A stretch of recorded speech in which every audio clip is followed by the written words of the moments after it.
UFOs, unidentified flying objects, or UAPs, unidentified anomalous phenomenon. That name has changed. Either way, this stuff has gone from sci-fi and conspiracy theory to mainstream serious government inquiry. Never before has the U.S. government so publicly talked about and tackled this subject. It was kind of the third rail for many years.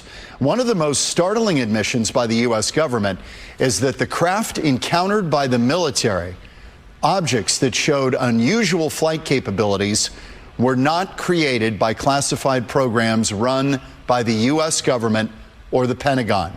There is something else going on, and we don't know what it is. My first guest tonight is a big reason this subject has picked up serious traction in the last few years. Jeremy Corbell is a UFO expert, UAP expert, documentary filmmaker. Great to see you again. You know, the first time we spoke, it was about 15 years ago. People were looking at me askance in the newsroom when we had you on, like, are you really going to go there? This is now mainstream. Yeah, it is, John. And I was actually skeptical of you, of how you were going to treat this subject. Were you going to treat it, you know, fairly like any news report, or were you going to bring your own bias into it? But yeah, we're living in a different world now. And a lot of that is because of some of the content that has been released since, the 2017. A lot of that through George Knapp and myself. It's just astounding where we are today. Yeah. And why is it that you and George Knapp have become the clearinghouse for all these military guys who want to get this stuff out in the public domain? Right. It sounds very mysterious and weird, you know, when you're not in my shoes. But really, it's because part of telling secrets is keeping them. And I've kept people's trust within the military, starting way before, but even with Commander David Fravor, who is one of the top pilots on planet Earth for the United States of America, who actually chased a UFO off the coast of California for the Department of Defense. So we've just become, and George Knapp has been doing this for over 35 years. So when sources know that they can trust you and they're not being heard by their own government, they tend to seek you out. Yeah, and 60 Minutes did a big piece on this a while ago, and I think the reporter in that case came away like, what is going on in the skies? Bottom line right now, we don't really know, and the problem is either it is extraterrestrial, which, you know, you get a lot of crazy looks about that one, but the other possibility is that it's China or Russia. It's adversarial of this Earth, and we don't know what it is, and that's really frightening. Well, look, I don't rule any of it out. It could be stranger than extraterrestrial. Some of these objects are certainly foreign adversarial nations.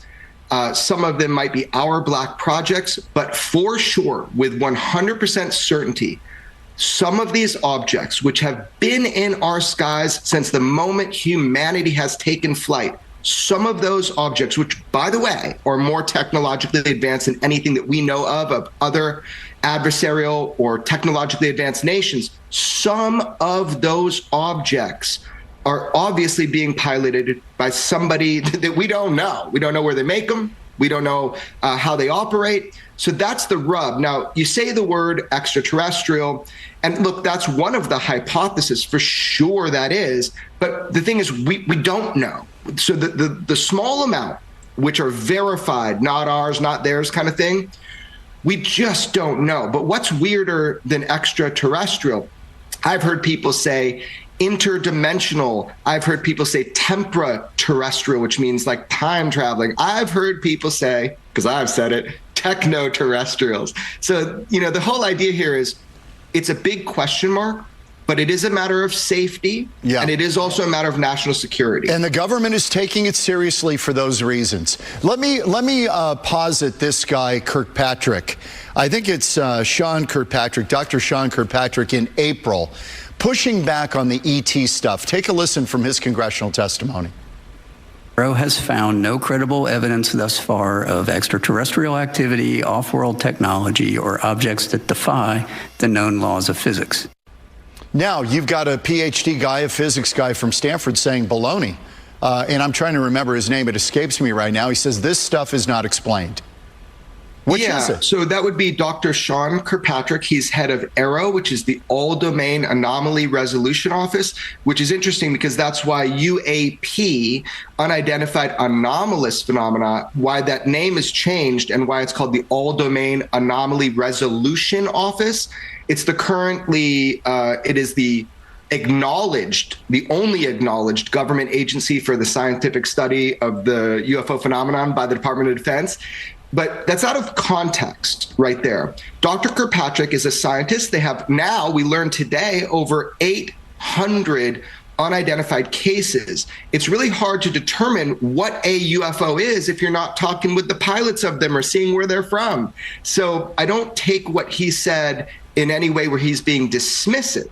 I think he's just being informative to the public that this is an open and active investigation. What we heard today was a public conference on UFOs by NASA. And there were, NASA has 60 years of experience about. This is a 7-month-old group, and all they study is unclassified data. They're trying to build a roadmap to study UFOs. That's the messaging that they put out today. They'll put out a report this summer.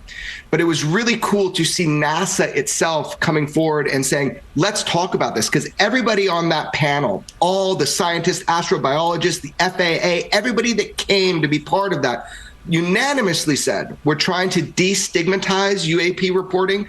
It was actually Dr. Nikki Fox, I believe was her name. She opened the whole thing by saying, we've received a lot of online abuse and harassment just simply for saying we're going to be here talking about this.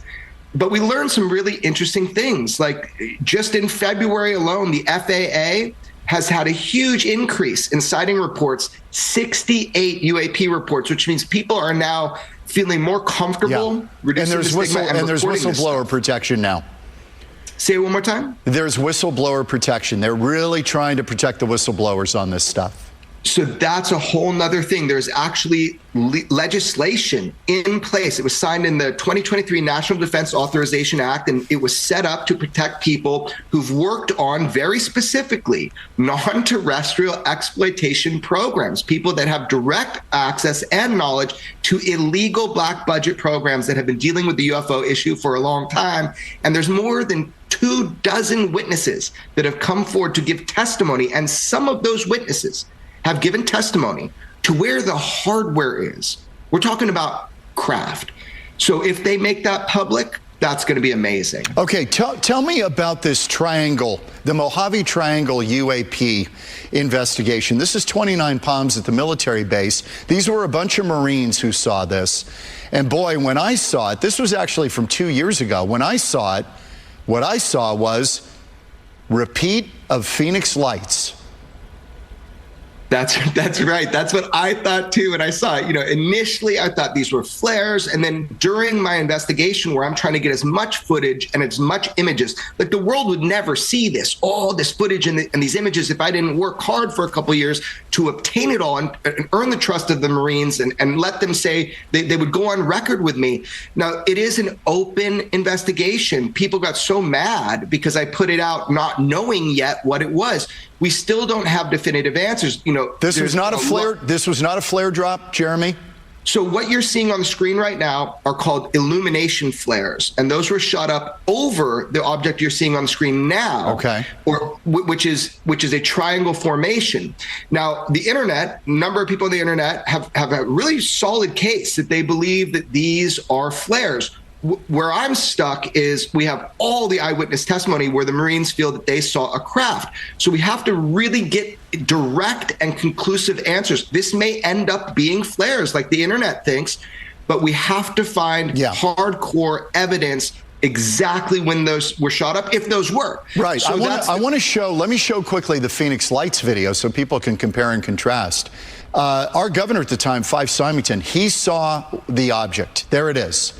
And he said, and he was a Navy pilot, okay? He said, this is otherworldly. I've never seen anything like it.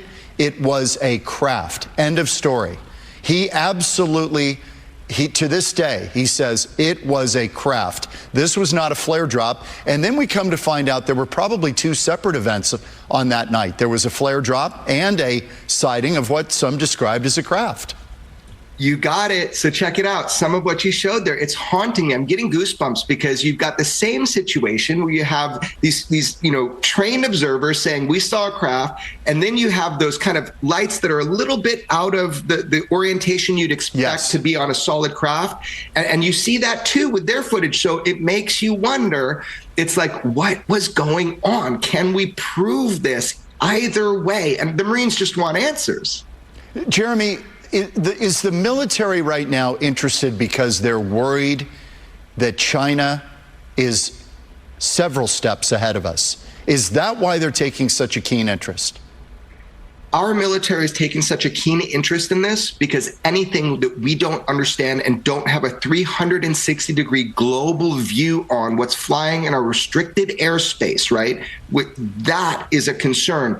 Of course, some technologies we're worried about other countries, even like battery life for drones, we're worried about. However, John, some of this stuff has been ruled out. It's been ruled out that the 2019 events were our technologies, were China's or were Russia's. People that don't understand that, they got it wrong. Those are true UAP, unidentified, that huge swarm we had over 10 Navy warships. So yes. And they're we've shown worried it's that other video countries, before. but then when it's not other countries, it's also very bothersome. Yeah, no doubt. It's great to have you on the program again. We're going to do it again. Deal? Anytime, John. Thank you so much for covering this from the very beginning with integrity and without stigma. Thank you.